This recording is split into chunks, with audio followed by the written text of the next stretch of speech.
Good morning. Welcome to this panel entitled Times of Crisis, Critical Analysis and Positive Analysis of Discourse. The presenters' names are displayed on the screen: María Cristina Arancibia, Cristina Pérez, Erick Callegaro, and Tom Bartlett. They will have 20 minutes for their presentations, and after that, there will be some time for Q&A and debate. Let us start now by introducing Dr. María Cristina Arancibia. She's an associate professor at the Catholic University of Chile. She works in the Faculty of Literature and Languages in the Department of Language Sciences, and her areas of work are discourse studies and the learning of other languages. The title of her presentation is No es sequía, es saqueo. That's a play on word, meaning it's not a drought, it's looting. It's a discursive representation of the water crisis affecting the center-norte of Chile as a silent earthquake in online newspapers. Welcome, Cristina, and the floor is yours. Thank you, Patricia. I don't know if you can see my presentation. That's perfect, thank you. I'd like to start by thanking the organizing for inviting me to participate in this discussion. As you very well said, my presentation today is about the representation of the water crisis as looting, as a response of a social movement claiming for water rights in Chile. Water has been privatized. I'm going to be discussing the discursive representation of this crisis affecting the center-north of Chile for the last 10 years. This study is part of a Fondesit project in which we work with Professor Teresa Oteiza. The goals of the study are first to analyze the discourse representation of the water crisis in the center-north of Chile in the presence of heteroglossic clues, positioning the authors and the receivers of discourse. And the second is to identify and explain the presence of metaphors discursally construing drought as a natural disaster. I'm going to deal with this social problem from the point of view of the economic history of Chile, and I'll focus on certain historical landmarks. Between 1960 and 1970, the political system in Chile was structured around three large blocks. First, the socialist and communist left, leaning on an economic model with a high social expense. Then center, led by Christian democracy, preferring a more balanced approach. And the other block is the right, formed by liberals and conservatives, which prefers a neoliberal model. Between 1970 and 1973, the government of Salvador Allende performed a structural reform on the economic model with high public expense. In 1973, between that date and 1989, with the arrival of the military dictatorship, they established a neoliberal model regulating all instances of social life. One of them was the use of water as regulated by the Code of Water passed in 1981. Between 1990 and 1998, with a return to democracy, there was an increase in social expense, modifications on the liberal model established by the dictatorship, but with certain problems as governments starting to show little capacity to regulate environmental damage caused by extractive activities. Starting in 2010 and to the present, we've had the implementation of a reform of the water law approved by the dictatorship between 2010 and 2014. We had the first administration by Piñera, who had to reconstruct areas affected by the large earthquake of 2010 that destroyed important areas of the center and south of Chile. In 2012, a catastrophe was declared for certain parts of the country due to the drought. And now in the second administration of Piñera, large areas of the center north of Chile were declared as catastrophe areas due to the drought. And only on the 6th of April of 2022, after 11 years, the new water code started, it was enforced, and this defined water as a public asset. We took this social problem and we identified it as an instance of discursal practice, which reflects the conditions of consumption in the media. Specifically, we centered on news articles published in digital platforms, EMOL and El Mostrador, between September 2019 and December 2021. That's a corpus of 20 articles, 10 of them published in EMOL, belonging to Mercurio newspaper with a right conservative ideology, and the other 10 articles were published in El Mostrador. That's an online platform that was created in 2000 and claims to have a pluralistic ideology. We see this phenomenon of discourse with a triple perspective postulated by Halliday in 1994 and Halliday and Mathisen 2014. And we can see that the cultural patterns modeled by field, tenor, and mode are realized as patterns in discourse in the articles, in the news articles, which have a certain generic structure, more or less, which is more or less stable and shared by the audience having an access to the news. From the point of view of tenor, we encounter certain impersonalization resources to establish a distance between the reporter and the event and the events and the audience. Around this discursal phenomenon, we can look at the interpersonal meanings made in the engagement system.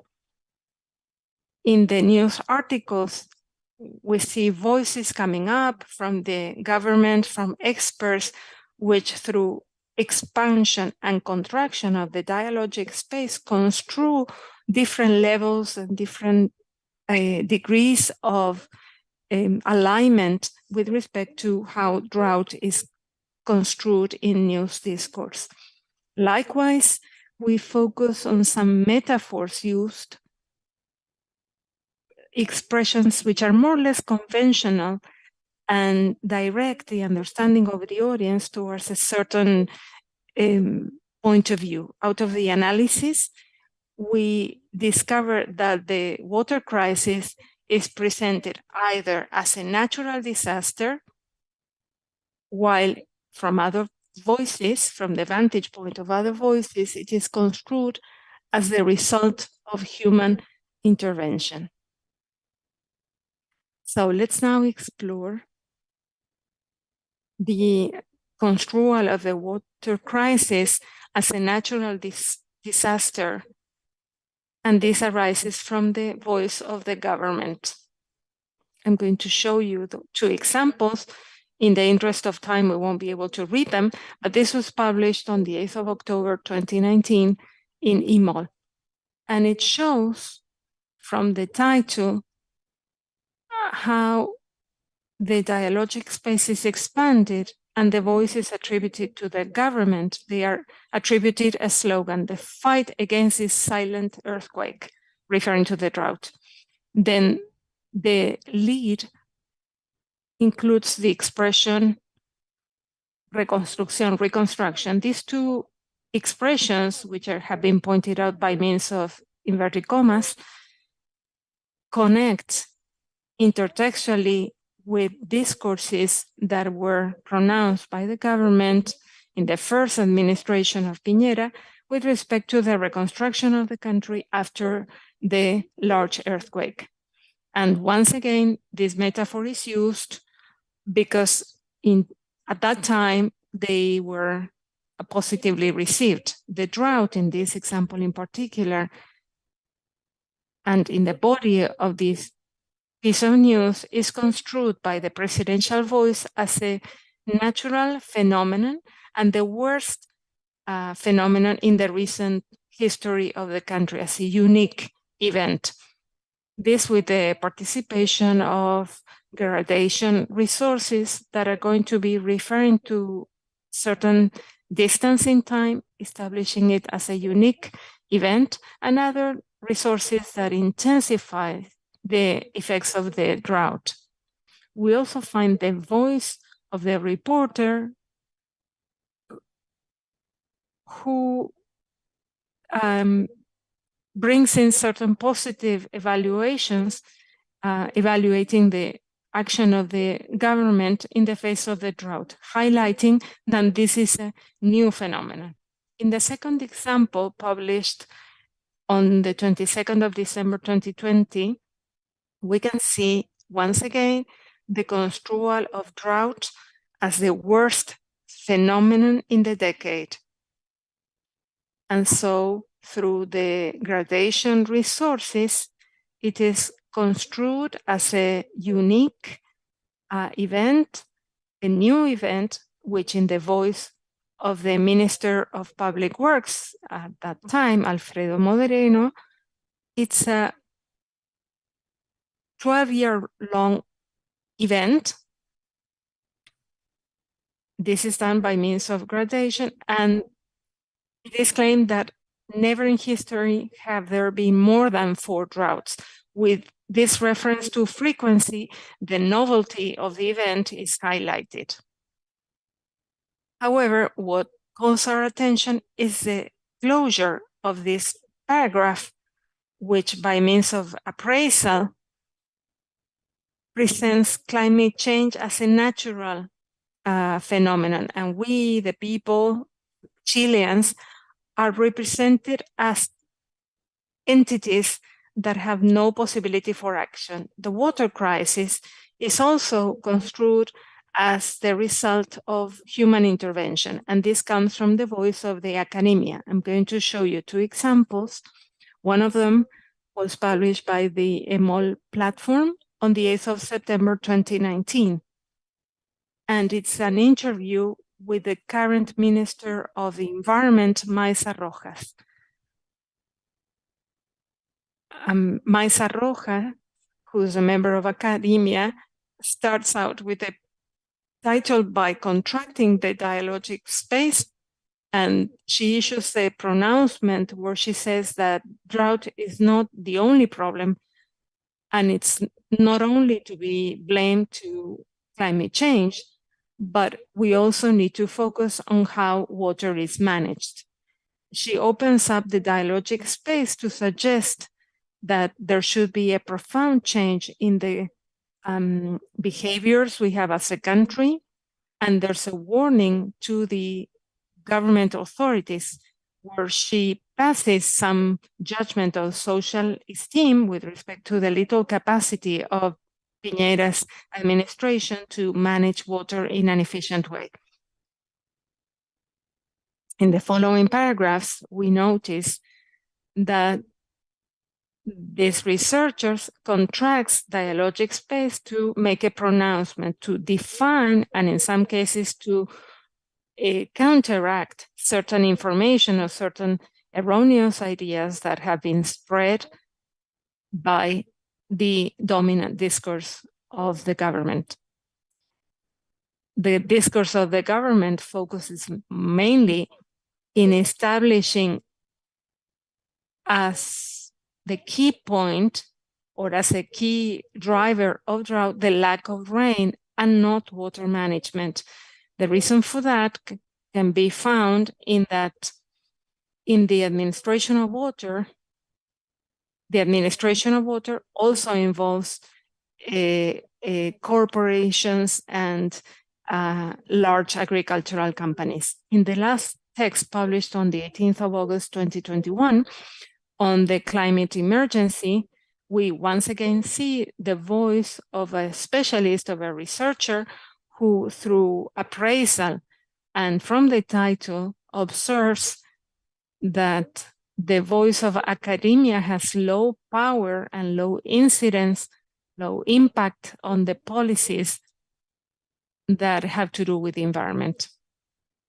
We see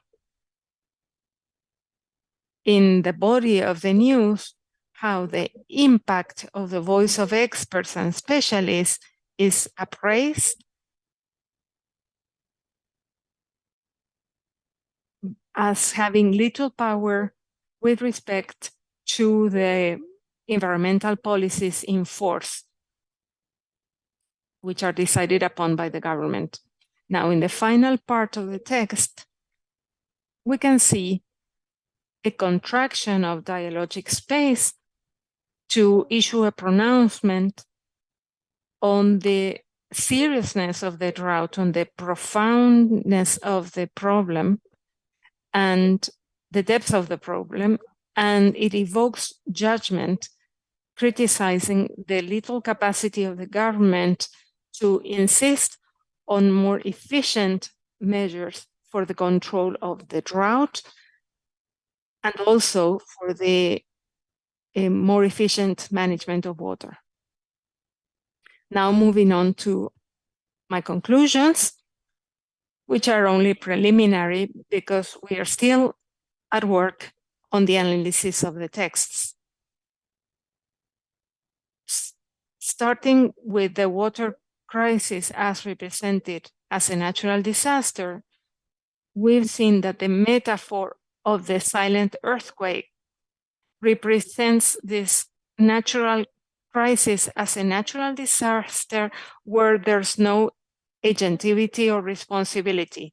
The desertification in the news that we analyzed is personified, and it shows up in discourse as advancing and reaching certain areas, and it places people as entities without agency in the face of the phenomenon. Degradation resources as an instance of force that refer to temporality construe drought as a natural disaster, as a one-time disaster in recent history, and it highlights the novelty of the phenomenon.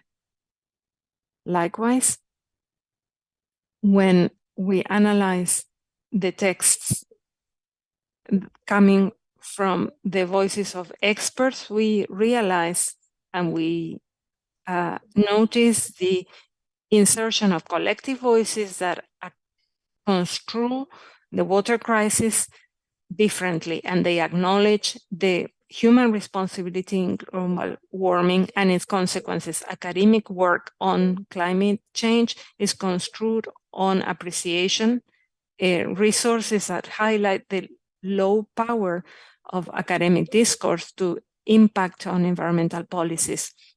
The authorial expert voices contract the dialogic space to clarify, define, or pronounce themselves on information spread out by the official discourse, which construes global warming as a natural disaster, focuses strategically on drought as a one-time event, of which we had no information or news, and that excludes water management from the circulating information. These are my references. Thank you so much for your attention.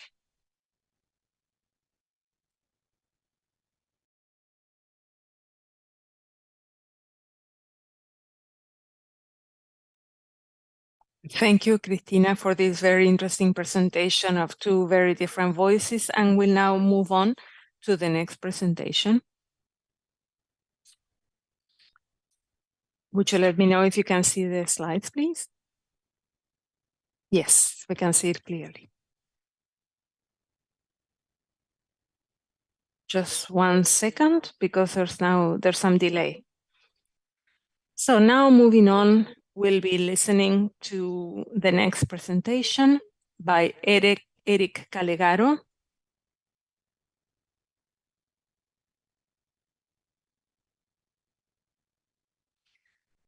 He graduated in Portuguese and English from the Centro Universitario Franciscano. He has experience in linguistics with an emphasis in theory and linguistic analysis, and he works currently with systemic functional linguistics, appraisal theory, critical discourse analysis, and political discourse analysis. He holds a master's degrees in linguistic studies from the Universidad Federal of Santa Maria, and he wrote a dissertation on Lula's political discourse, the role of the negative marker in the construction of textual persona.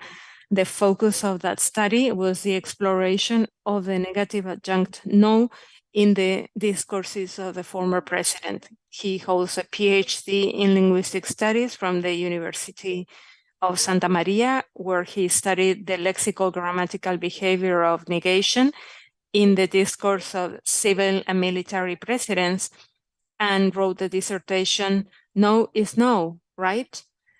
A study on political discourse of Brazilian presidents from the perspective of systemic functional linguistics. He's a member of ALSFAL and currently a coordinator professor of the language courses of English and Spanish and Portuguese in the Universidad UFranciscana. His presentation is about possible methodological conductions moving on towards a multidisciplinary or political discourse.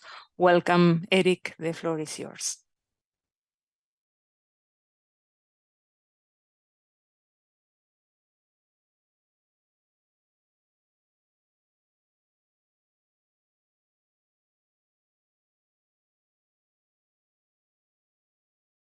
So good evening or good morning to whoever is watching. So the title of my presentation today is Possible Methodological Conjunctions Moving Towards a Multidisciplinary Analysis of Political Discourse. So the first thing that I thought when I was doing the presentation is try to conceptualize what is a crisis. Okay, so if you go to Fairclough and Fairclough, we have different concepts of what a crisis means. So for example, crises occur when the inherent contradictions of capitalism lead to imbalances or loss of the imbalances between what is produced and what is consumed, between the funds available for investment and the demand for capital. Crises are not only inevitable, according to this perspective, but also necessary. For when we have imbalances, we therefore can develop. But at the same time, Fairclough and Clafford, they bring Zizek. And Zizek uses a more psychological / social perspective on what a crisis is. For example, is the outcome of the crisis depend on how the crisis is symbolized, which ideological interpretation or story or narrative imposes itself and determines the general perception of the crisis, also brought by Fairclough and Fairclough. Both of these concepts or perspectives have an objective and subjective dimension. Objective when we talk about finances, therefore money, and subjective when political individuals make decisions, that is, they use language to attenuate harm or to attenuate the crisis that we are living in. So nevertheless, when political individuals turn to decision-making or they use language, persuade, to vote, to deliberate, a semiotic space is open because language has a fundamental role in rationality and deliberation. Okay? So the importance of analyzing political discourse in times of crisis is because we can comprehend the crisis themselves, as well as how language plays an important role in politics. For example, we can unveil the rationale behind politicians' speeches, right? Because sometimes, depending on the register, they use technical terms of technical language that is not available to everyone. Or we can try to comprehend political registers and their power to transform. For example, something like political literacy, because most people do not understand what is politics and policies, or how politics is employed in their own country, or how laws are made, or how public participation can be a paramount element to transformation. We can analyze government systems to reach their ideologies.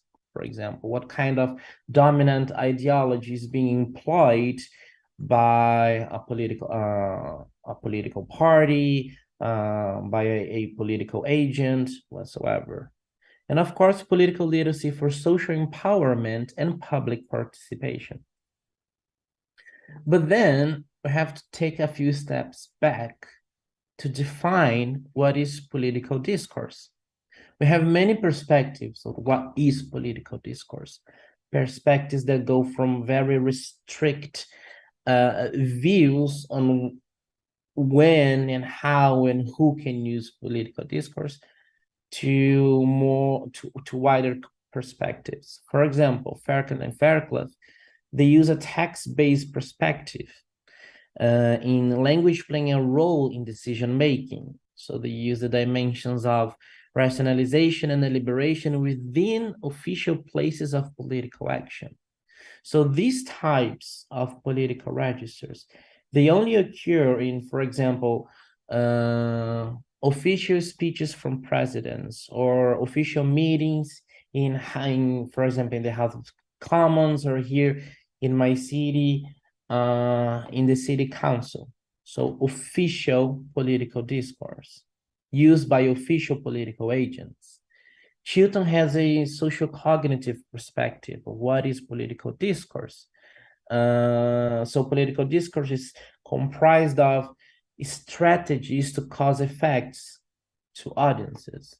And then we have Woodcock, Fetz, and Lauerbeck, and they widen the concept of political discourse, saying that the language used in political registers, they try to persuade, and they are used by political agents,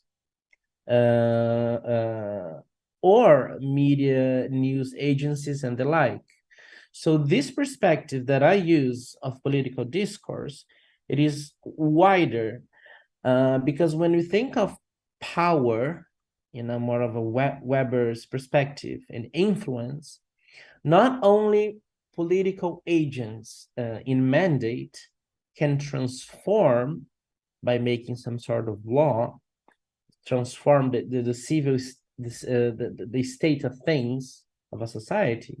But for example, a political figure who is not in mandate anymore can go to Twitter, for example, and by social pressure or social power, they can influence people on voting, on who to vote, or they even can influence political agents that are in mandate in the current time.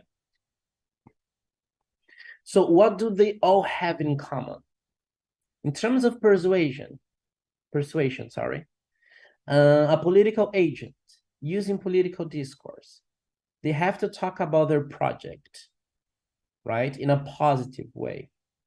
But they also have to talk badly or say his or her opponent's project is not as good as his or hers, correct? And what has become very common nowadays is the ad hominem argument, in which I have to talk well about myself and I have to talk not well about others, attacking the persona, the person, not the project. So we have the element of space, of a cultural institution of politics, proposed by Metz in 2013. So we have a social geography, because the way politics and policies are employed are different depending on the region. But I'm not going to use merely a concrete concept of space, but a social geography that changes how politics is exercised by people. Okay? And of course, political agents or political individuals, they can be in service or they can be political figures not in service. And I must add here that even news media discourse, for example, a political journalist that comments on something, he or she is using some sort of political discourse as well, because he or she is trying to persuade someone. So there is some sort of influence or social power there, therefore using political discourse as well. So in our research group, we have to define our terms, right? So discourse, we have to define discourse as represents reality, enables social roles to act upon others in the world, and provides cohesion and coherence in accordance to Halliday's in medicine concept of language.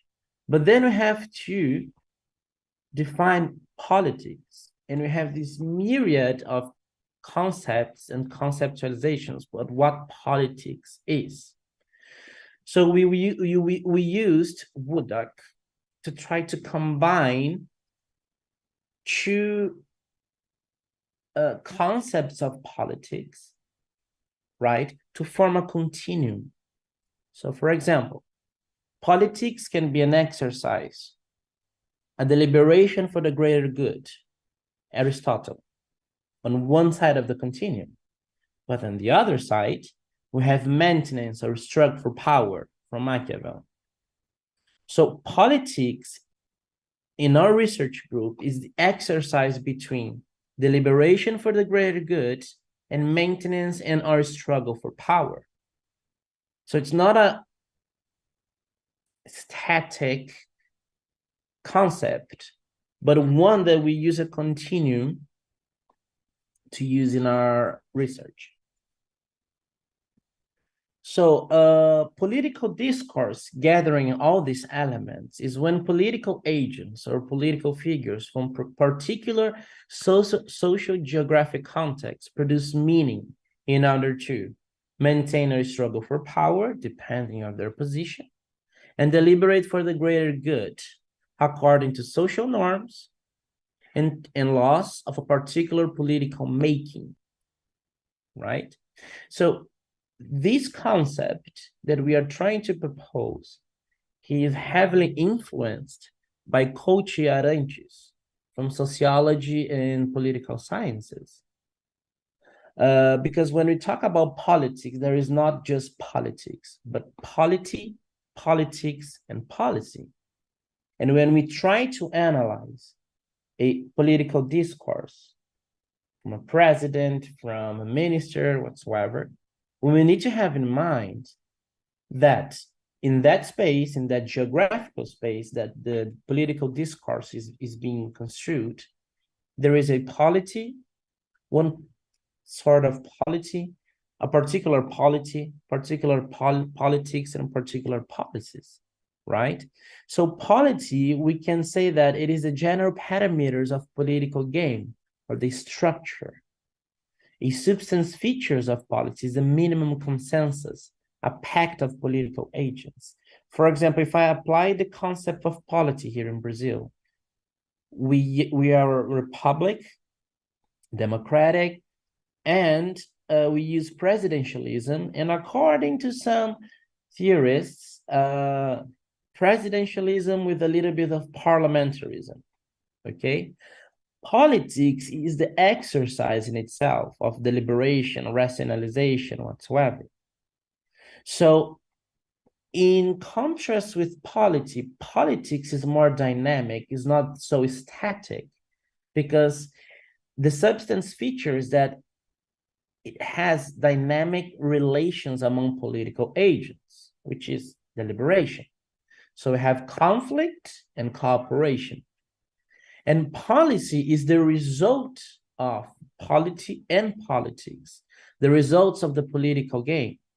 So, for example, if I'm debating a law project that I'm trying to introduce to my country, I can be victorious or I can be defeated.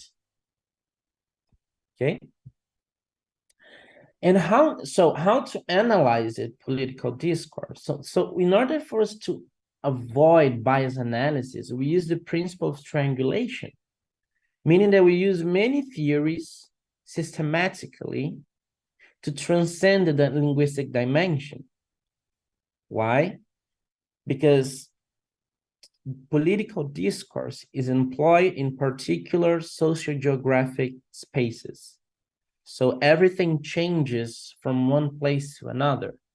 So if the context of culture changes, we have to analyze everything according to that particular specific cultural institution, or how politics is made, is employed in each space.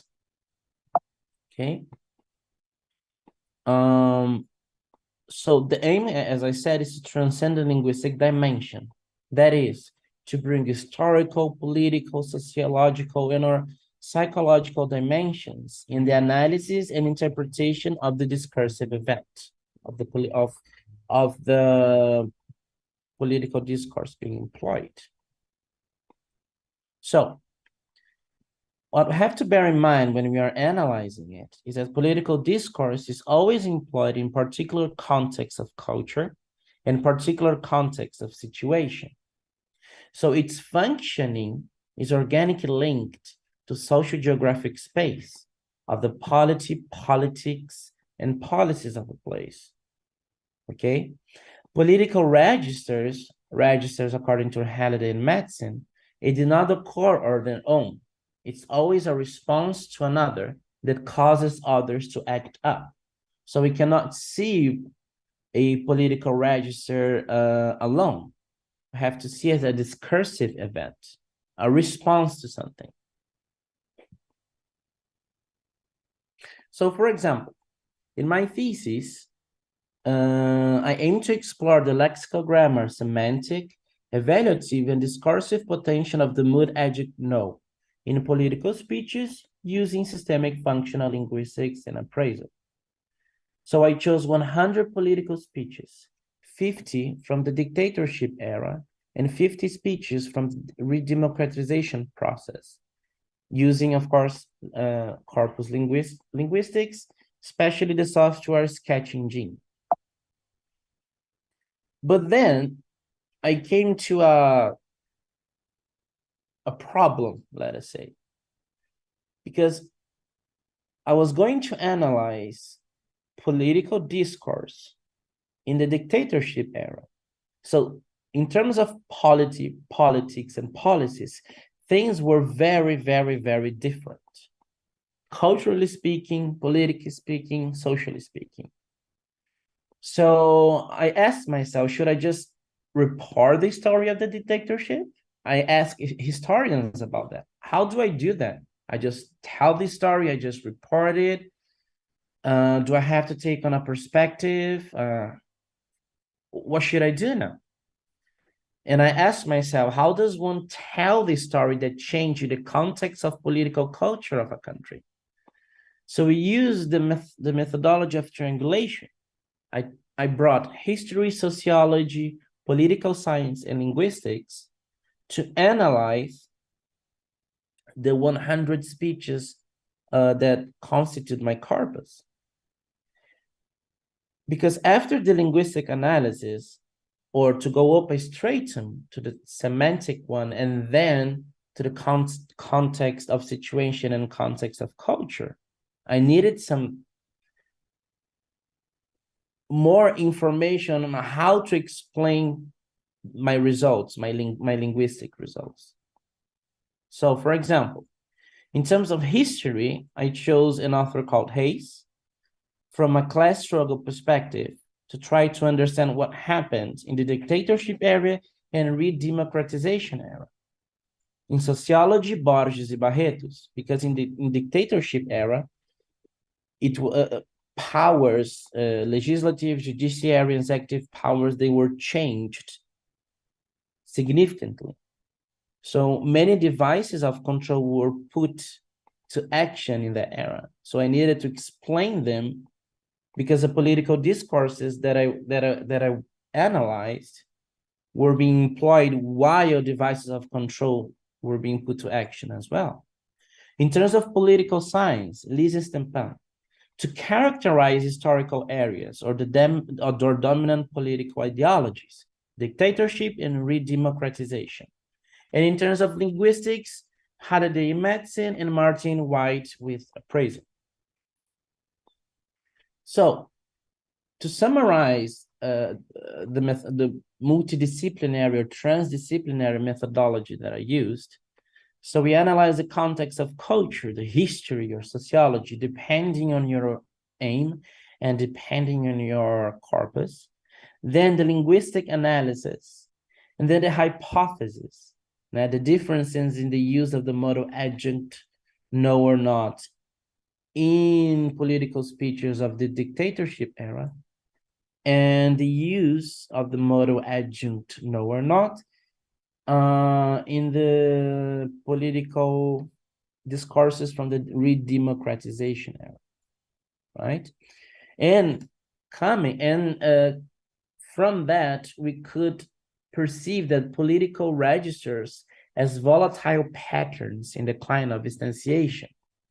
That's why after that, the research group and we created a topology of the political discourse in terms of protocollarity, more or less, and performance.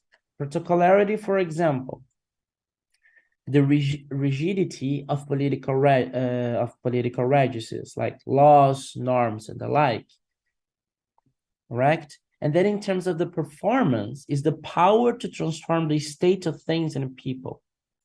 For example, political registers with less performances, but they are quite protocolar, official debates, legislative meetings. Or more protocolar political registers can be laws, as I said, laws, norms, and the like. And with a lot of performance, a lot of protocolarity, is a rigidity of political registers, social media speeches, electoral speeches. I mean, this one is less performance, sorry, put it wrong. So it depends on the power to change things. So, just to summarize it, because I don't think I have much time. Political discourse then is always employed in particular context of culture and particular context. Sorry, Erick, faltan 3 minutos. 3 minutos? Gracias. Okay. To summarize it, we see a political register as an event, a discursive event, that we have to see the regime, the social semiotic process, the agenda, if it is a response to the topology, and everything depends on your objectives, corpus, social geographical place, that is the politics and policies, and performances and protocolary, sorry. And here are my references and my contact. Thank you. Sorry for the time.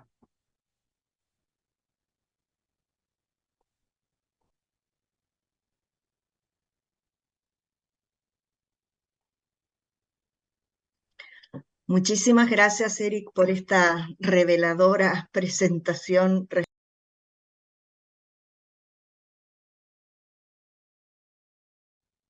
Thank you, Erick, for this very revealing presentation on the role of discourse, a political discourse. I think this will give us food for thought and for debate. Let's now move on to our third presenter this morning, or third speaker this morning. I'm going to be introducing Sara Perez. She holds a degree in literature from the University of Buenos Aires and holds a PhD in linguistics from El Colegio de México. She is currently professor of the Fundamentals of Semiotics and Linguistics and of the Discourse Analysis Seminar at the National University of Quilmes in the province of Buenos Aires in Argentina. At that university, she directs the project Discourses, Inequalities, and Gender in Times of Neoliberalism and Precarization, Neoconservative Reactions to Emancipatory Struggles in Argentina. Since its creation in 2020, she's in charge as adjunct professor of the subject Discourse and Gender in the School of Humanities and Languages at the University of Buenos Aires. And during the last years, she has carried out research and academic outreach on the discourses of anti-rights groups in Latin America, in Peru, Panama, Mexico, and Bolivia. Her line of research focuses on the relationship between linguistics, gender, and discourse analysis, in particular in political and media discourse, topics on which she has taught undergraduate and postgraduate courses in different national universities. Today, she'll be speaking. She'll be commenting her notes on the discourse of the new right in Latin America from the critical and feminist analysis of discourse. Welcome, Sara. The floor is yours. Thank you.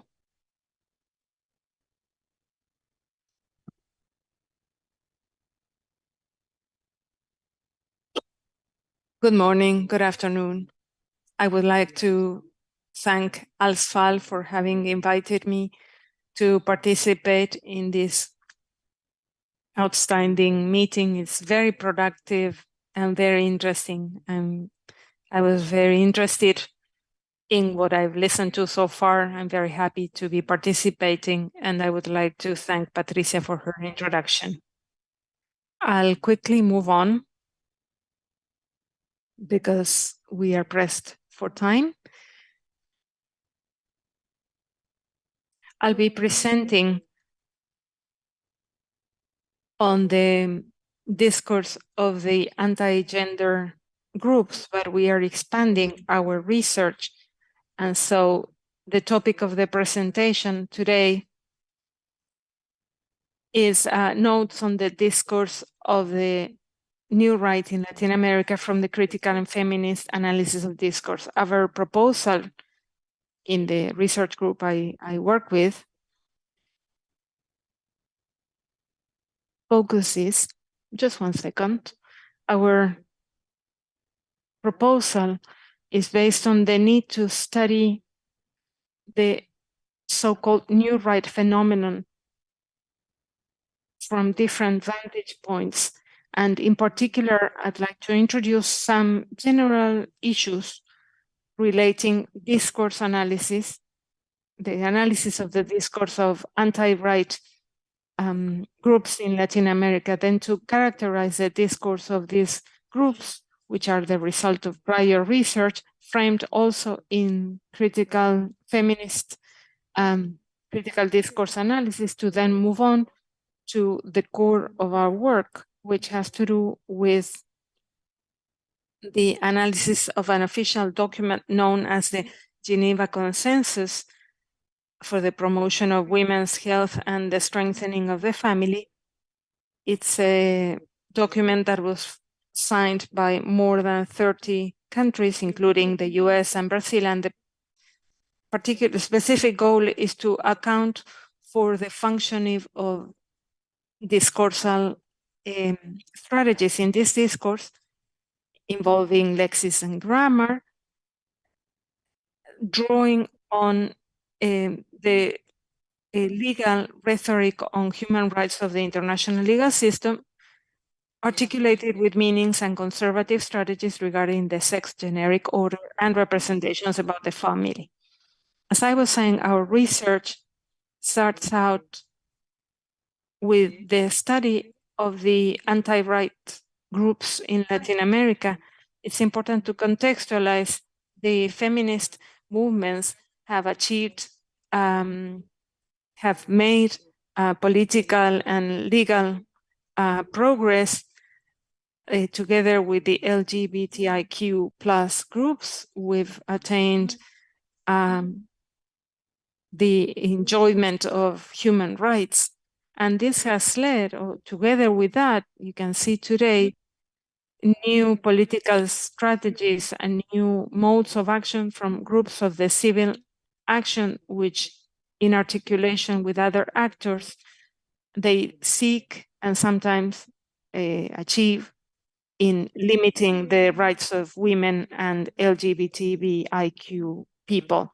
And we've seen groups in different public manifestations that were calling against the gender equality agenda, the abortion, and the peak of this new phenomenon associated with sociologists called the new rights, or rights 2.0, can be seen also in phenomena in Europe, like the triumph of Brexit in what Europe was, and the access to the presidency of Donald Trump. In our region, there was a movement was created in Peru defending children, and the Front for the Defense of the Family in Mexico. We decided in our group to study these groups and their discourses. And so first we had to pinpoint these groups to start building our corpus. And I won't go into that in the interest of time. And we surveyed these organizations listed here from different countries, some of them with extensions in different countries in Argentina. Don't mess with my children, for example, con mis hijos no te metas, which is present in different countries, and others which are more local, like Parents in Action, Padres en Acción in Peru, and others. Shortly after that, as we identified this group, we saw that they have been regrouping, particularly in connection with strong activism in social media. And there have been moments of reconfiguration on the occasion of, for example, of the debate in Buenos Aires on the voluntary interruption of pregnancy in Buenos Aires in 2018 and 2020. And there have been new networks in the elections in Brazil and the Constitutional Assembly in Chile. The theoretical corpus in the first stage involved critical discourse analysis and multimodal semiotics, gender studies, the studies on the new rights and neoliberalism, critical analysis, and a feminist discourse analysis. In particular, we've looked at Norman Fairclough and Fairclough, the different research by Wodak, and in particular, the studies on the right, 2015,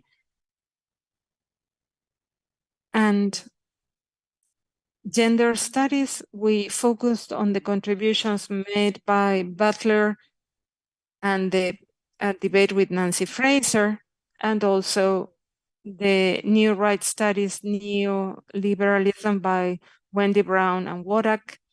And all those were articulated with a critical and feminist analysis of discourse, where we take the ideas of Coldhart, Deborah Cameron, etc., among others. We also understand that it's key to connect this theoretical movement with some view of social media, and we take the perspective of Sapaviña as we understand networks as a relevant research space where we can study affiliation, representation, and ideation. In our case, we focus on Facebook, which is a network which is most broadly spread and most used in Latin America.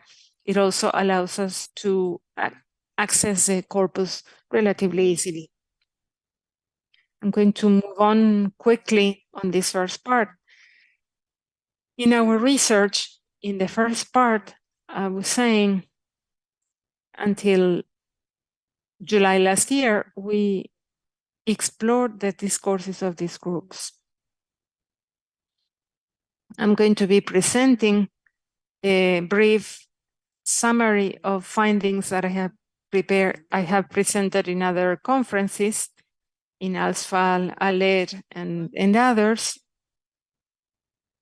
First thing we did was study their web pages, focusing on how they self-present, and we could see that they introduce themselves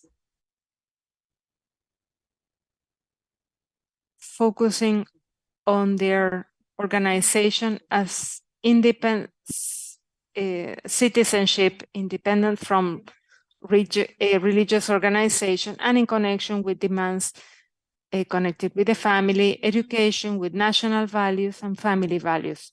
They introduce themselves as defenders and advocates of the weak and of rights, and in language, they use a lexical repertoire that insists on family, action, defense, the choice of basic images, pictures of boys and girls and families, flags, and shapes of unborn babies. And with that, they reinforce and reconfigure their introduction strategies as groups in the defense of family and life. The survey and systematic analysis of their production allowed us to see certain strategies, general strategies, among which I would like to highlight one of them, which is a recurrent strategy in different instances, is a metaphor of war, as structuring the narrative of the script and the representation of the actions and the actors.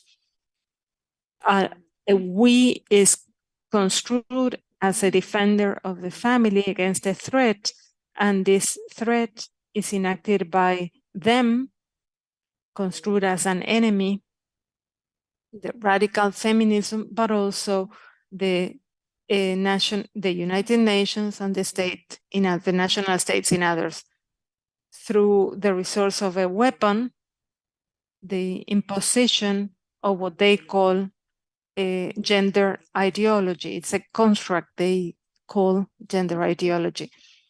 Another strategic strategy is the legitimization of their discourse based on biological grounds and their use of scientific discourse, in particularly biology,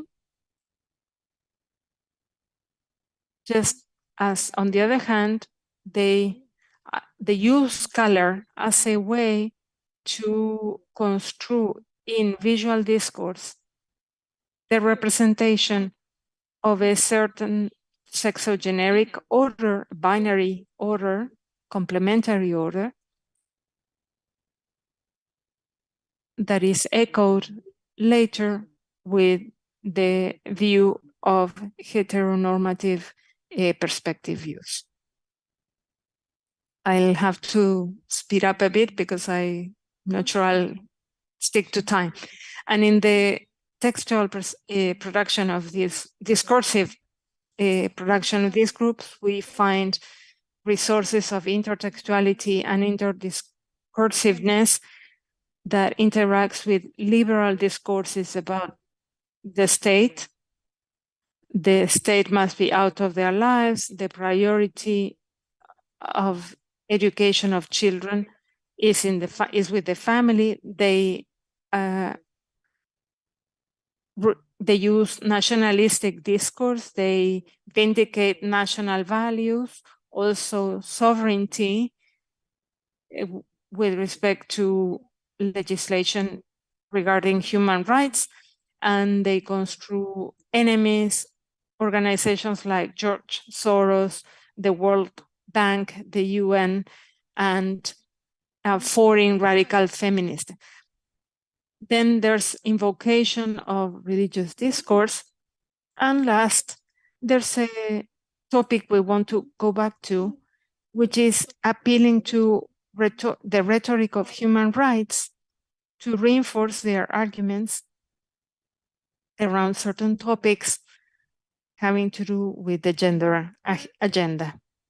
In particular, 4 of the topics are the right to life as a human right, as an abstract claim, parents as subjects of rights to decide on the children, the rights of unborn children, and so far what we found in the first stage of research. Now, as we look at the corpus and the intertextual network and reading the different news outlets and social media, we observe that on the one hand, these groups supported certain political actors in their political campaigns, for example, supporting Donald Trump's actions when he, for example, reduced the funds given to certain organizations. They celebrated certain decisions by Bolsonaro when he banned the term gender. They supported candidates in Nicaragua and Salvador, and certain commitment to certain political actors in Argentina. And on the other hand, we also found a group of political actors that started to vindicate the discourse, the practices, and the actions of these groups from different governmental or legislative initiatives. We thought it was important then to delve into work with,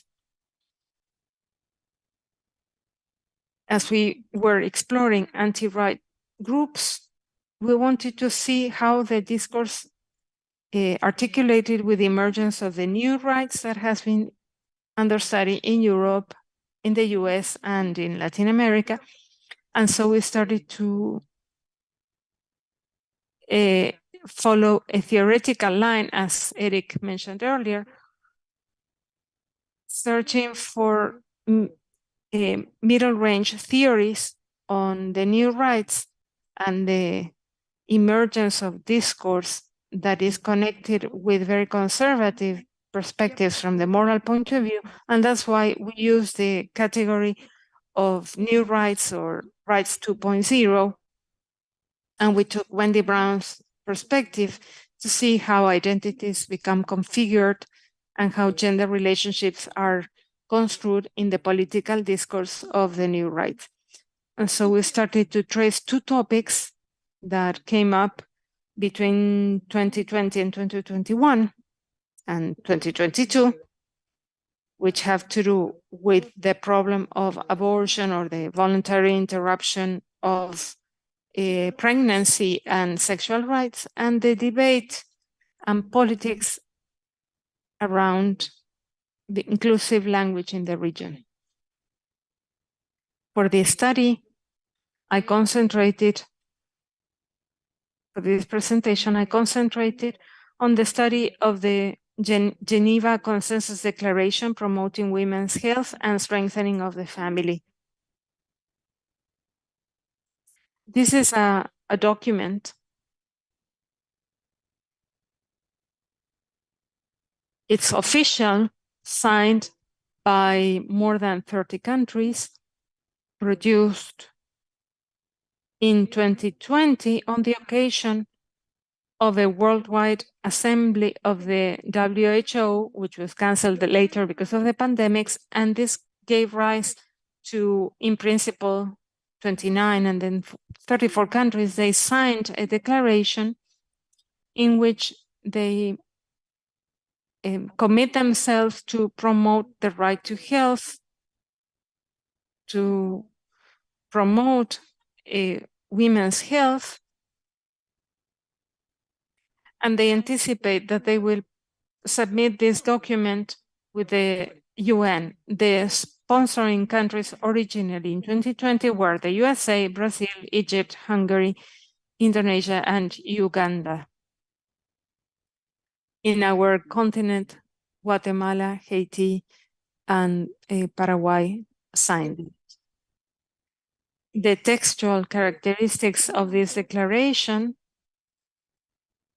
respond to, in terms of register and structure, they respond to other documents, similar documents that have the status as treaties or international agreements, such as the Montevideo Consensus, and they follow the structure that you see on the screen, self-introduction and goals, then a series of fundaments, and then the measures and the commitments they suggest. This structure is replicated, I insist, in the Montevideo Consensus or in the other platforms. We have 3 minutes left. Oh, I'm so sorry. I'll quickly go to this. In the preliminaries of the documents cited are all from the UN system that vindicate the reproductive rights of women.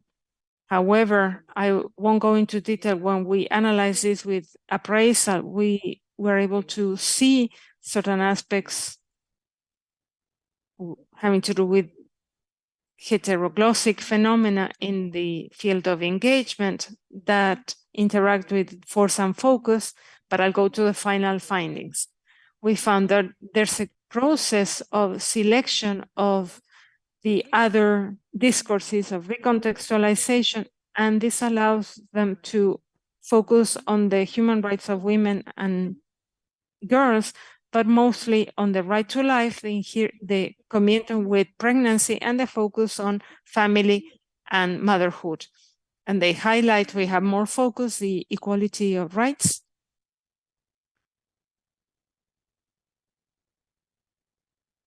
and the belief that abortion will not be promoted as a family planning strategy. This is consistent with other speech acts that occur in the area having to do with a commitment, where the signatory countries claim that there's no international right to abortion, and we'll go into, we'll research this with Erick's point of view. We'll see the importance of that polyphonic negation with respect to an international right to abortion, and the commitment to guarantee the access to sexual and reproductive health without including abortion. I'll read the conclusions.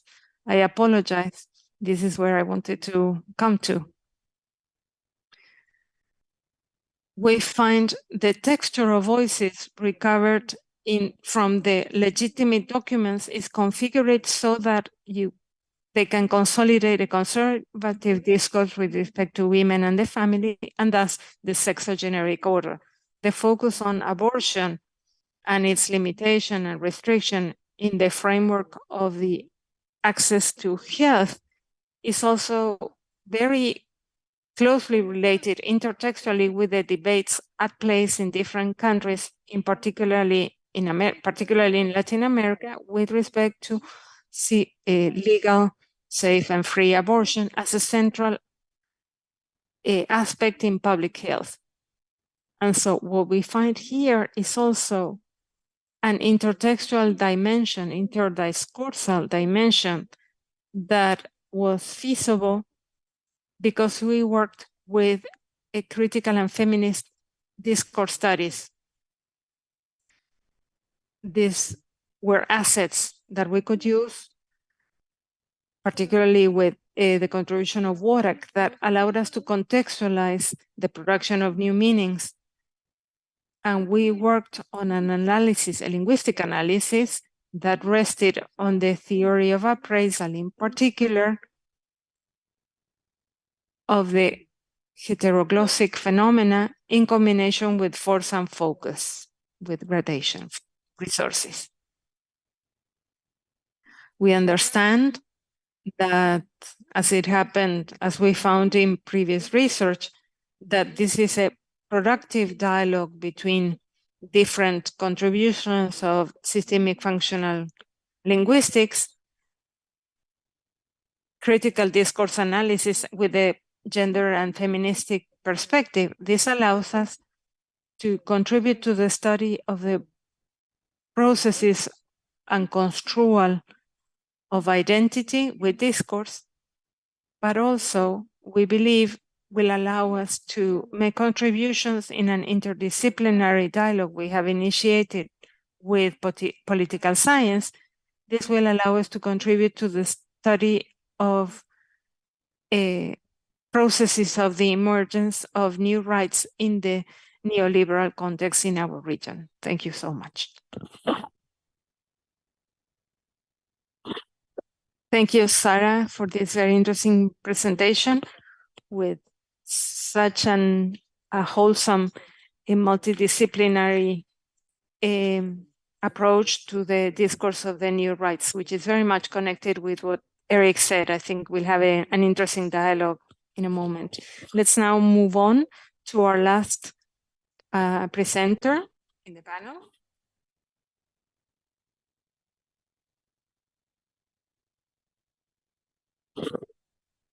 We'd like to welcome Dr. Tom Bartlett, who's a professor of functional and applied linguistics at the University of Glasgow, where he teaches master's courses on systemic functional linguistics and critical approaches to language and communication. He has published extensively on these diverse aspects of critical and positive discourse analysis, including his 2012 monograph, Hybrid Voices and Collaborative Change, contextualizing positive discourse analysis, as well as a chapter on positive discourse analysis for the Routledge Handbook of Critical Discourse Studies. On this occasion, Dr. Bartlett will talk about positive discourse analysis, revolution or evolution. Thank you. Welcome. The floor is yours. Good morning, everyone. I'm so glad to be here. I'm thankful for this opportunity in La Pampa, although I am under the cold rain of Scotland.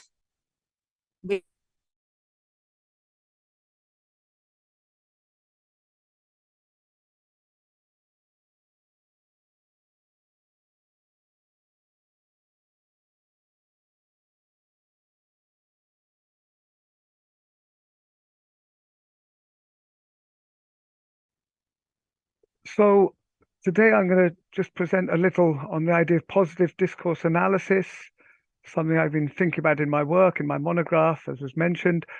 But I'm going to take it from quite a different perspective to the three papers we've seen so far, but hopefully the connections will become clear as I sort of take a theoretical view of what language evolution, language adaptation from a systemic functional perspective, and connect it to a broader conceptualization of adaptation and evolution on the basis that language is material. It's a material view of linguistics, and the idea that language develops the same as other systems within on Earth, social systems, material systems, semiotic systems, all follow similar logics. They're all part of the same material system. So I'm going to develop that and think about if we want to intervene, if we want to play a role in changing discourses. We talked about the neoliberal discourse, the new right discourse, not just analyzing that, which is of course incredibly important, but if we want to produce counter discourses, how do we go about doing that? Do we promote revolution, or do we just try and push evolution along in the direction we would like it to go in? So there's going to be three sort of aspects to my little presentation today. First of all, I'm going to talk about the movement from critical discourse analysis to positive discourse analysis, the movement from critique to informed design, and informed being a very important word there. I'm going to think about then what we're trying to do then. We're thinking about adaptation of language changing. If we're thinking about positive discourse analysis, we're trying to promote change. We're trying to intervene in discourse systems to change the social system for the better. So we are looking at adaptation and change. So I want to think about what are the mechanisms of linguistic change, including, well, at all scales, at all strata, from morphology through lexicogrammar, semantics, into social context and ideology. How do we think about linguistic and discursive change? Language covering all these levels as an adaptive system. And I'm going to sort of start off from a very Hallidayan perspective. I will then develop that, move it on to sort of connect it more to evolutionary theory in general, but within the general perspective of Halliday's perspective of language as an adaptive system, and relate it to evolutionary theory more generally, to think about how these systems change, very much a systemic view of systemic and stratal view of language and how it changes. And on the basis of that overview of language adaptation and change and how these processes happen, how they come about organically, how we can then intervene to take advantage of those natural processes rather than to fight against them. So if we start now from the idea of critical discourse analysis, here's a quote from Van Dyck. It's a type of discourse analytical research that primarily studies the way social power, abuse, dominance, and inequality are enacted, reproduced, and resisted by text and talk in the political context. With such dissident research, critical discourse analysts take explicit position and thus want to understand, expose, and ultimately resist social inequality. What's often been said, possibly a little unfairly, about critical discourse analysis is it focuses on the negative. It critiques. Its strengths are in critiquing, in finding unjust situations or analyzing unjust situations and exposing them, showing the imbalances and the prejudices that are included in language, and hopefully going beyond that to try and explain the circumstance, explain how these discourses came about in the social political context in which they are embedded. So moving towards political positive discourse analysis, we have Kress's 2000 idea of designing counter discourses. Rather than just critiquing negative discourses, how do we design positive counter, or how do we design counter discourses? And Kress talks about, rather than focusing on the present through means of past production, in other words, how did our histories bring us here? How did these negative situations come about historically? Rather than just focusing on that negative description of the present on the basis of the past, it seeks to set aside these past agendas and, very importantly, to treat them and their products as resources in setting an agenda for future aims and in assembling means and resources for implementing that. So very importantly, it's not to forget these past struggles, but it's to use them as ways of moving forward, to base our positive designs on what's happened in the past, not to forget about them, but to use them. Now, the phrase positive discourse analysis first appeared in an article by Jim Martin in 2004, reprinted in his collected works in 2012, when he takes up Kress's notion of design and talks about the difficulties of designing alternatives. He says, when we come to design better futures, we simply don't have enough information to move forward. Deconstruction is helpful. Critical discourse analysis, if you like, is helpful, but not enough on its own. At least that's my experience in educational linguistics, where a lot of guesswork had to go into designing possible worlds in the absence of helpful accounts of inspiring initiatives undertaken by others. The lack of positive discourse analysis, in other words, analyzing those texts we viewed as positive, not analyzing those problematic texts that critical discourse analysis specializes in, but analyzing the positive texts we evaluate positively to give us a role model to move forwards. So the lack of positive discourse analysis cripples our understanding of how change happens for the better across a range of sites. So when we're coming to design, rather than using guesswork and wishful thinking, we need to have some role models, textual role models to base our work on.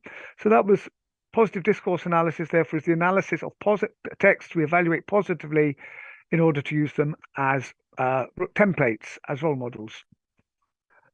Okay, so what we want to do is, in other words, we want to intervene.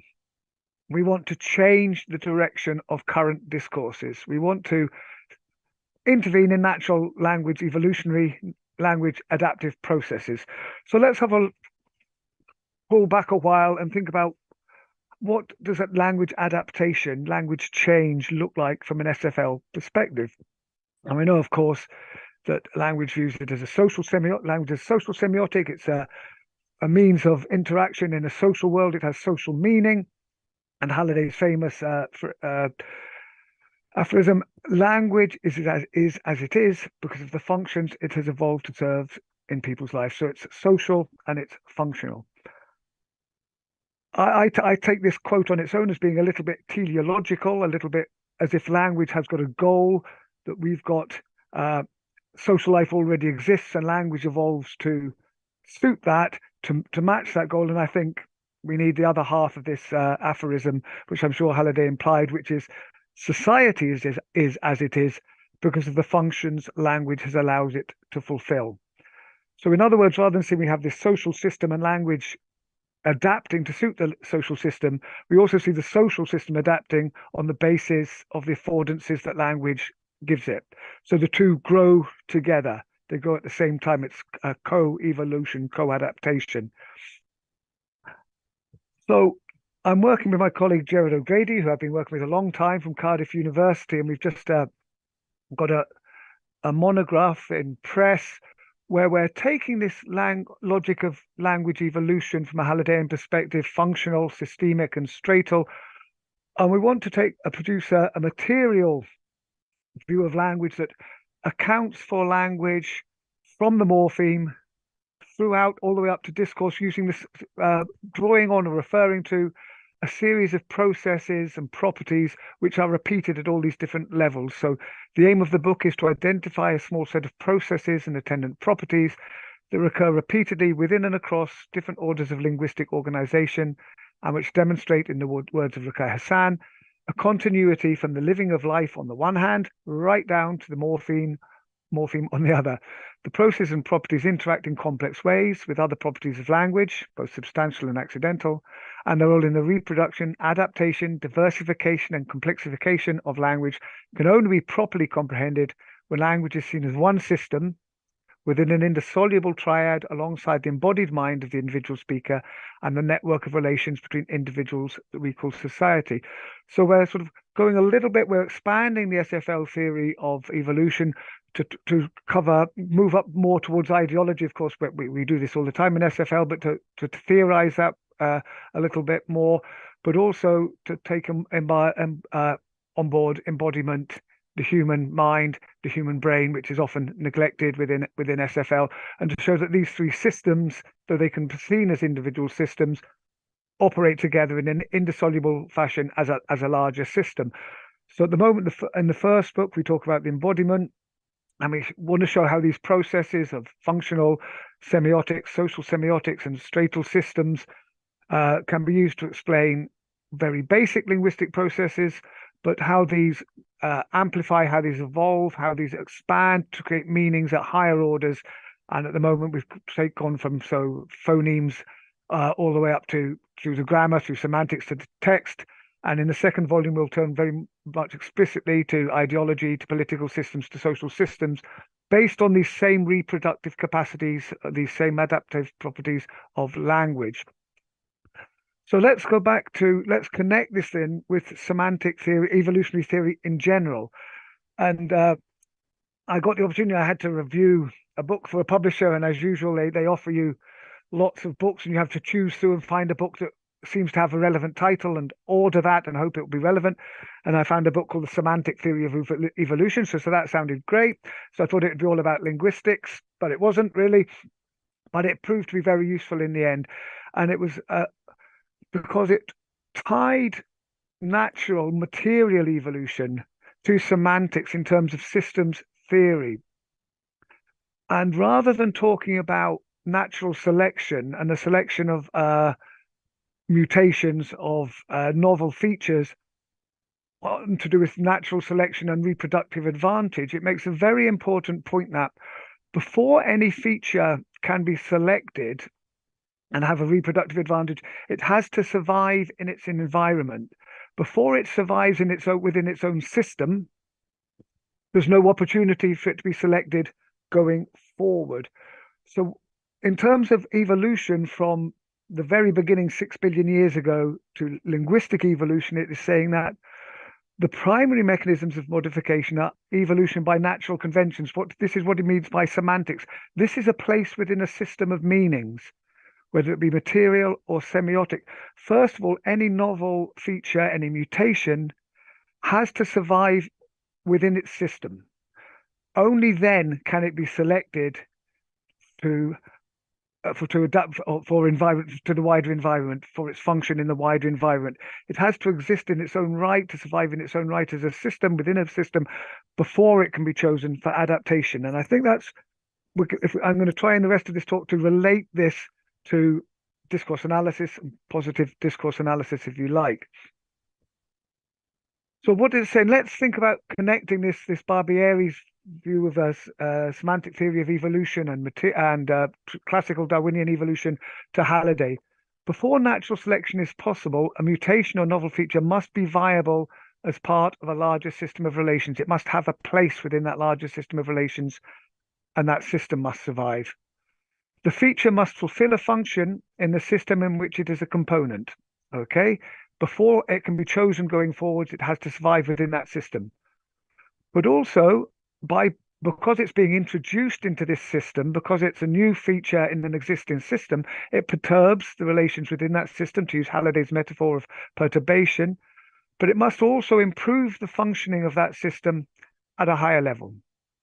So, for example, if we have a lexicogrammatical innovation, it must be useful in its own right. It must serve a purpose. It must serve a function, but it must fit in to the lexicogrammatical system. It must fulfill a place within that lexicogrammatical system if it is to survive, but also it must improve the overall functioning of the lexicogrammatical system within the semantic system, or else there is no point having this adaptation. There'll be no reason to select it. And an interesting side effect of that is seemingly less functional features in their own right, that if you just analyze them in isolation, may have a reproductive advantage if they improve the overall functionality of the system in which they operate. So features that look weaker in their own right will be selected if they improve the function of the system as a whole. So that's quite an important point going forward. So developing sort of Darwinian theory and the idea of individual evolution, the idea that within bodily adaptation, within material evolution, genes reproduce themselves, that human bodies just carry genes, and we have this idea from Dawkins of the selfish gene, that genes reproduce themselves and bodies are just the carriers for these genes to reproduce themselves. We have the idea actually that we have to think about the evolution not just of the gene, but of the body as an entirety, with the genes playing a role within that body, but also as the body as the human body playing a role in its environmental niche, its social niche. And we talk about then, instead of these developing individually or the gene developing in a context, we talk about the co-adaptation, the co-evolution of the genes, the human organism, and the niche in which we occupy. We talk about all these things evolving together, what Odlingsby referred to as the phenogenotype. Things, the individual and the species evolve together, and the niche evolves to suit this evolution. So moving back to discourse and language, we think of then language evolving at the same time as society, and at the same time as individuals, we evolve together, but that language is a niche in its own right. We have created historically a niche. We have the language system. That is a niche that exists, that we've created. It's outside ourselves, but which we orientate to, which helps us survive, but also taking it from the other perspective, humans, society help language to survive. And therefore we can think of existing discourses, existing discourse systems, not just the language system, the system of possibilities, but also the system of instances, the discourse systems that are existing already, as a niche that we inhabit, that we adapt to suit, but at the same time, we are always adapting that niche, changing the discourse to suit us. It's the co-evolution of the discourses that surround us and ourselves as social beings happen at the same time. So, for example, if we want to think about how words are understood, how we interpret words in context, we can turn in terms of politics, in terms of how we see the world, we can turn to Laclau and Mouffe, and there's their socialist theory of hegemony, and the idea that how we interpret words, how we see words, is not something that depends on those words individually, but within the whole system of meanings in the discourse that surrounds them, the niche that we inhabit, the discursive niche that we inhabit, and how those words make sense within that niche. Going back to Barbieri, these words have to make sense within a higher system in order to be understood, in order to be accepted. So, for example, famously they say, an earthquake or the falling of a brick is an event that certainly exists. It's real, in the sense that it occurs here and now, independently of my will as an interpreter. But whether their specificity as objects is constructed in terms of natural phenomena, an earthquake, a terremoto, to go back to the earlier talk, or expressions of the wrath of God, depends upon the structuring of the discursive field. What are the discourses, the intertextuality, the interdiscursivity that surrounds, that exists already in society, affects the way we interpret certain concepts and ideas. And if we're thinking in terms of intervention, it affects our possibilities for changing the meanings of these words, taking these empty signifiers or these meanings. What new ideas can we introduce into the discourse is limited, is constrained by the discourse that already surrounds us. So what is denied is not that such objects exist, like a brick or an earthquake, but the rather different assertion that they could constitute themselves as objects outside any discursive conditions of emergence. There are discursive conditions of emergence operating around us all the time. And if we want to intervene in discourse, if we want to have positive discourse analysis and design new discourses, we have to think about the discursive conditions of emergence. So within this idea that language, just like any other material system, evolves as a series of systems, and that any novelty has to fulfill a function within the system in which it operates, but it also has to modify that system in a way that makes it more suitable, more functional in terms of higher order systems. So we have to improve texts. We can talk about changing a text, introducing new words into texts in order to make that text cohesive, in order for it to make sense. But at the same time, we need that to change these texts in such a way that they will function more effectively at the higher order of systems of text, of context of culture. So when we're intervening, we have to think at these different levels. So let's think about the possible limitations of PDA. I'm a little bit critical of a lot of positive discourse analysis as a celebration of the analyst's own political viewpoints. But yeah, maybe that's a bit extreme. But I want, going back to Kress's phrase, when we do analyze text, when we take text as positive examples moving forward, do we just rely on those texts, on those positive texts? Are we doing what Kress suggested, which was to treat past agendas as the resources of the future? Are we just looking at the positive texts and trying to reproduce these because we like them? Or are we looking at the struggles that led to the situation we are concerned with, and using the text we criticize, the text we like, the text we don't like, looking at how they brought this situation about and building our solutions on the basis of that actual struggle rather than on idealism? So I find quite often PDA, when it's done a bit simplistically, is just a celebration of model text. It's saying, look at this text, isn't it wonderful? Let's use it to change the world. Of course, I'm being very reductionist there just to make a point. But how are we going to use it? Is it going to work just because we like it, just because we think it's got a positive ideology? Are other people going to accept it? Or are we just converting the choir? Are we just talking to people? Are we on our sound bubble, talking to people who already agree with us? What does design mean? If we take these positive discourse analysis and look at texts that we like, do we simply replicate them? Or do we have to do something more in terms of design? My argument has always been, when I talk about contextualizing positive discourse analysis, and very relevant to the talks we've had earlier, that discourses always take place in particular places, and we need to understand those places and the conditions which gave rise to these discourses, the material conditions, the political conditions, the social conditions, the discursive histories of those contexts, in order to think about how any novel texts will be taken up.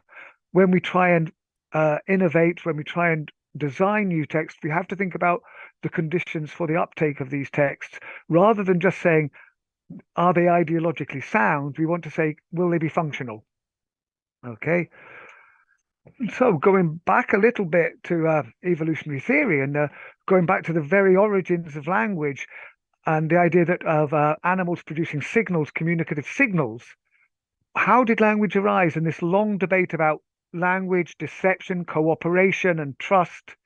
Power talks about signal evolution theory. How did language start in humans?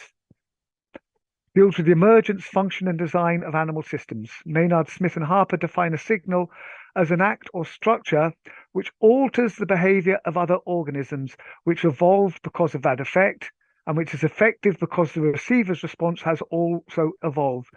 So we've got a signal, we produce signals because we want our interlocutors to do something. From the very origins of language to positive discourse analysis, we want to change the behavior of our interlocutors, and that our interlocutors have developed in such a way also to respond to signals in this way.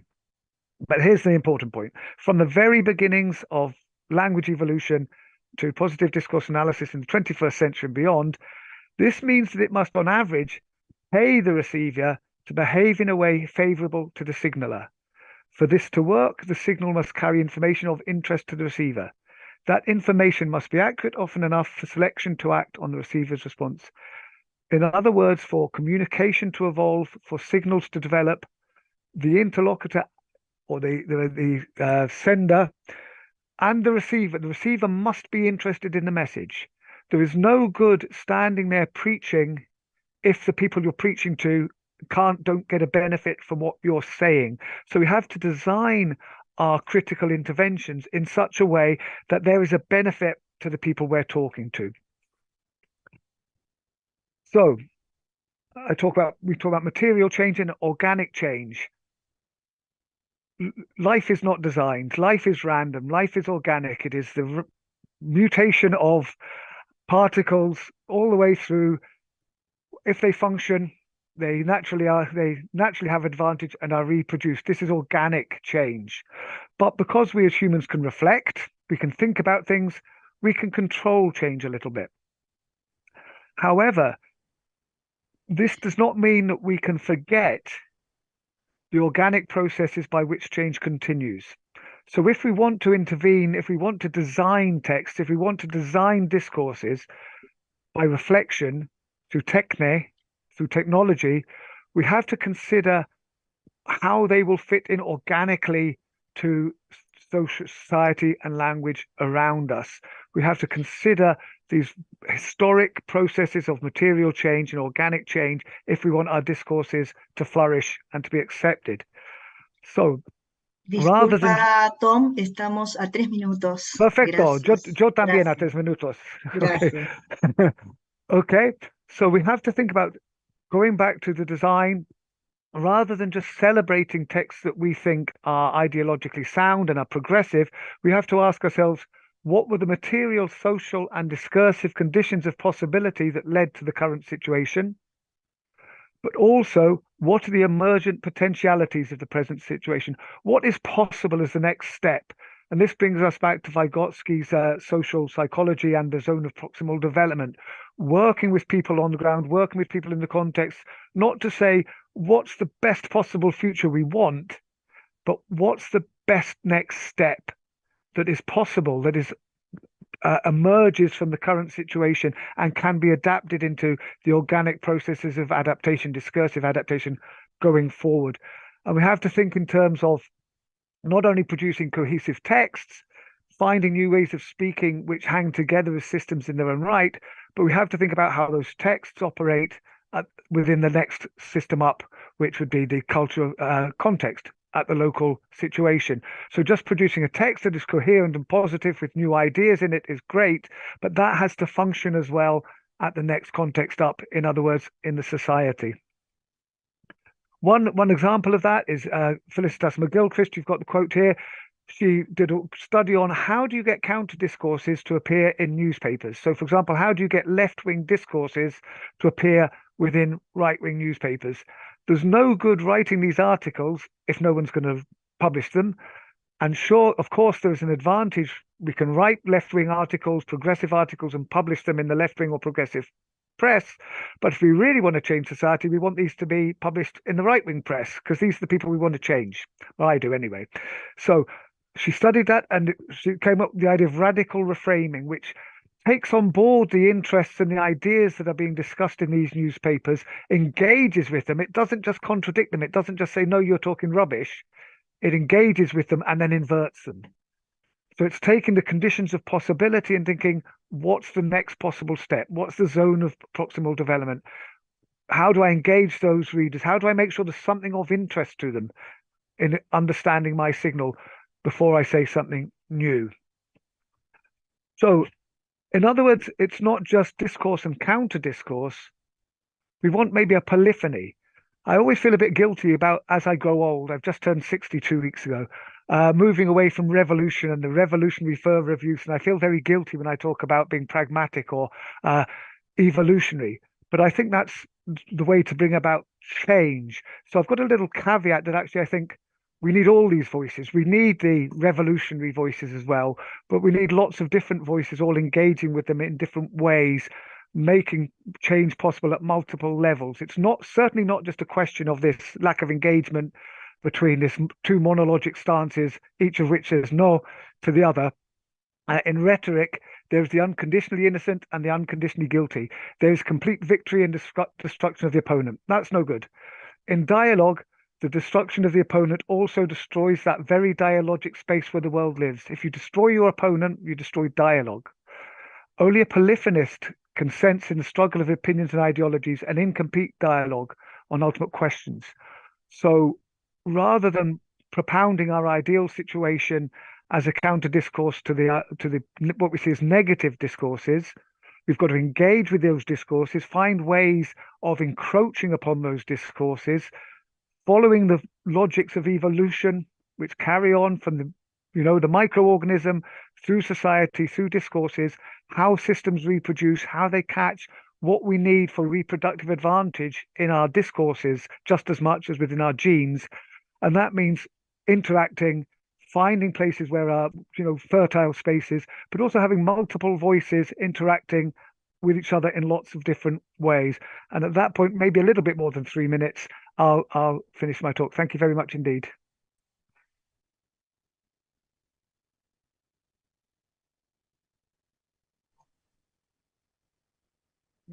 Muchísimas gracias, Tom.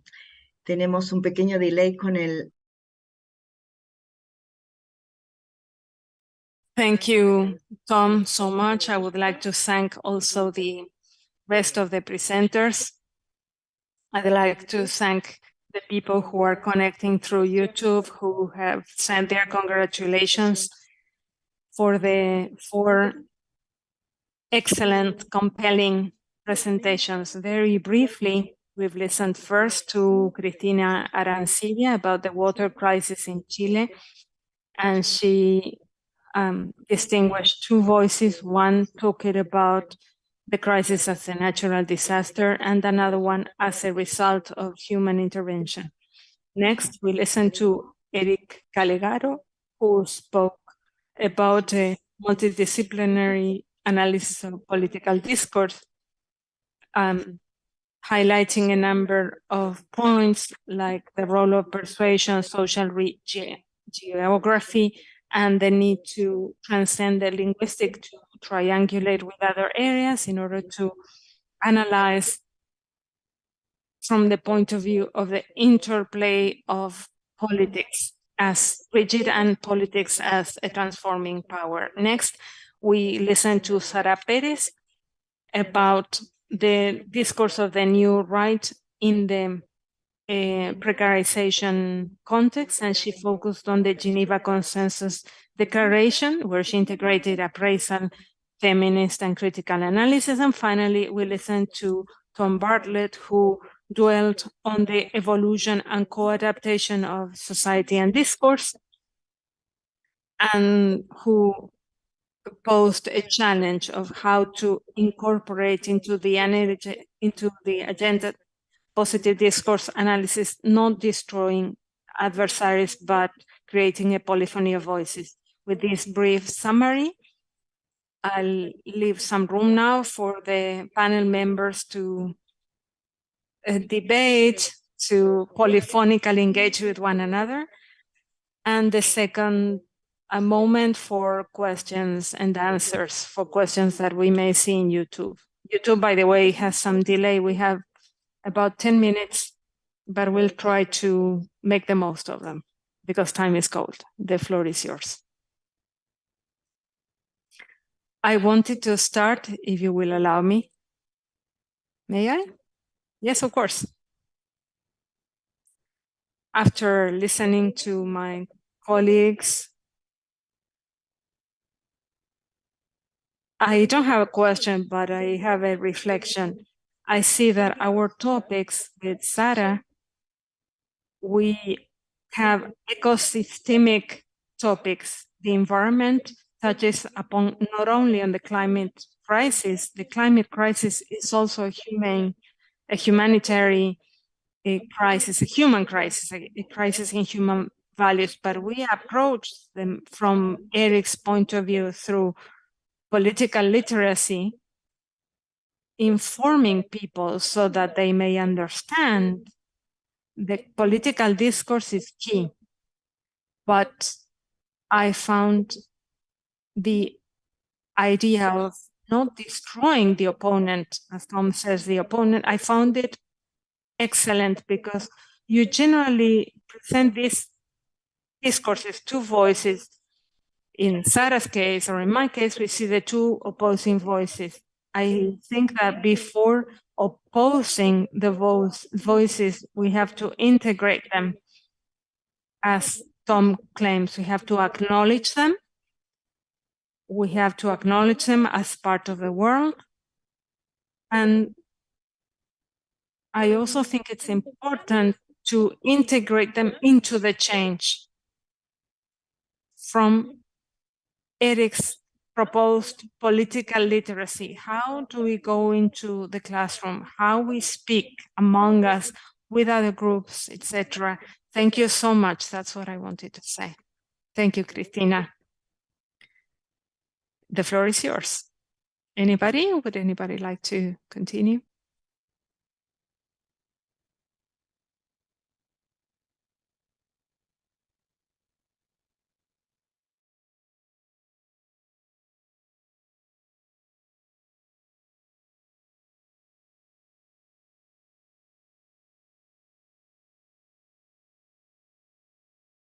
I think there was a great unity to them, and what I was most impressed with was the different ways in which the first three papers were all relating the discourses they were critiquing, positively or negatively, were critiquing to the context and trying to find new ways of interrelating the political moment by drawing on different theories, by going beyond the linguistic, but in a motivated way. Sometimes you find in studies, in older studies, there's the political background and then there's the textual analysis, and you say there's not really an interconnect between them. It's like two separate stories. And I think that came up when was it Sada or Erick? Sorry, who's talking about? Am I just telling? No, it's Erick. Am I just telling the story of these two times, or am I trying to explain the mechanisms of change? What am I trying to explain them? Am I trying to think about how we moved from one to the other and the connections between them? And I see. Look, I was very interested in the schemas, the schemata you had all produced for trying to make sense of discourse as more than discourse, but as a a social phenomenon as part of the wider social material world, which hopefully, when I get hold of your papers, I'll look forward to trying to use myself. So I thought it's lots of nice connections.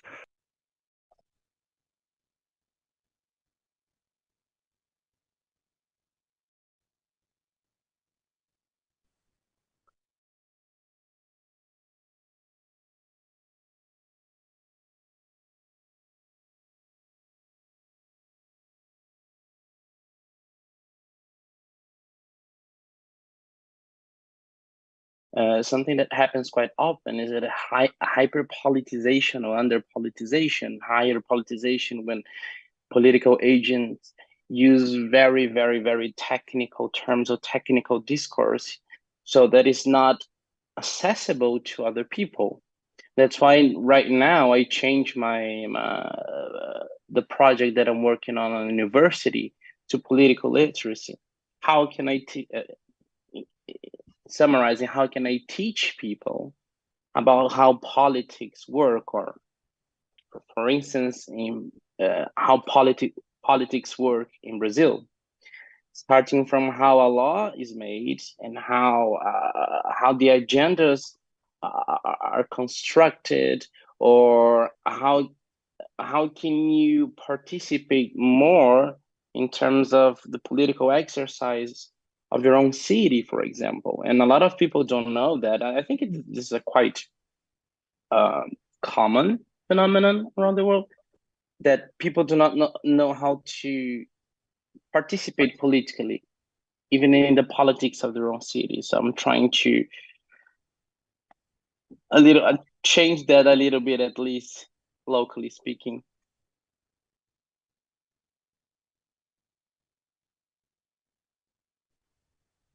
Patricia, ¿podré hacer una breve intervención? Can I just offer one thought? Yes, of course, it's your turn, Sarah. I'm really very pleased that we should have the chance to debate these topics in ALSFAL, on this bridge between language, politics, discourse, power, and the future, and the chance for change. I'm very thankful, because it's been a long time that we haven't had a chance like this in an academic conference, the chance to articulate different linguistic discourse analysis with different theoretical, ethical, political perspectives that are different. I think it's great. I'm very thankful for this. I'm very grateful. I'm thankful to my colleagues for their will to debate. As I know we have little time, I'd like to focus. I was starting to frame a question on the restrictive concept of political discourse by Fairclough and Fairclough, as posed by Erick. It was very, very narrow. And I was thinking that I had found another concept more helpful, that of 1995, of the media political discourse. And then I was thinking of social networks. We've been placed in a scenario where political discourse, where the limit between citizenship and political action calls for certain capacities, certain knowledge, certain resources. I wanted to comment on that. I think it's a small contribution. In our project, we've been convened by feminist organizations that call us and tell us, teach us to analyze the discourse of the right and give us some tools to produce feminist discourse from other spaces. And we were split, let's say. We felt a tension because we thought we were ready for critical analysis. But tutoring, let's say, the production of new discourses for a utopia, for a new utopia, the meaning of discourse will be contributed by the social actors, but there's something in terms of discourse capacities and linguistic capacities. And I'm thinking of inclusive language in Argentina. I think there's an area for productive debate in the future and in the present, of course. that I think is very important. Thank you so much. Thank you, Patricia, for your work as well. Thanks, everyone. We have 1 minute left. I'm looking at YouTube to see if there are any questions. On YouTube, they're just listening to the end of Sarah's presentation. Let's see if there's any question on YouTube so far. They keep sending their congratulations on the outstanding presentations. They all find them very interesting. They find very interesting connections and contributions. Very inspiring work, very powerful work. I'm trying to see if there are any questions. Apparently not. Well, thanks everyone for your presentations, for your... If we were having coffee right now in person, the discussion would be more fruitful and there would be embraces and hugs. But thank you to the panelists. Thank you, Laura, for representing the organizers. She thanks the interpreter. Thank you, Nicolas, the technicians, Laura, Samia, Cristina, Lucia, and all the organizers from La Pampa and Mendoza for this very engaging and positive message they are living with this very well-organized conference. See you next time. Thank you.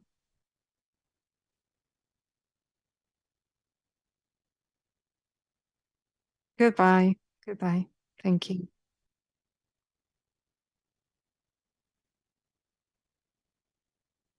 It's been a pleasure. Thank you.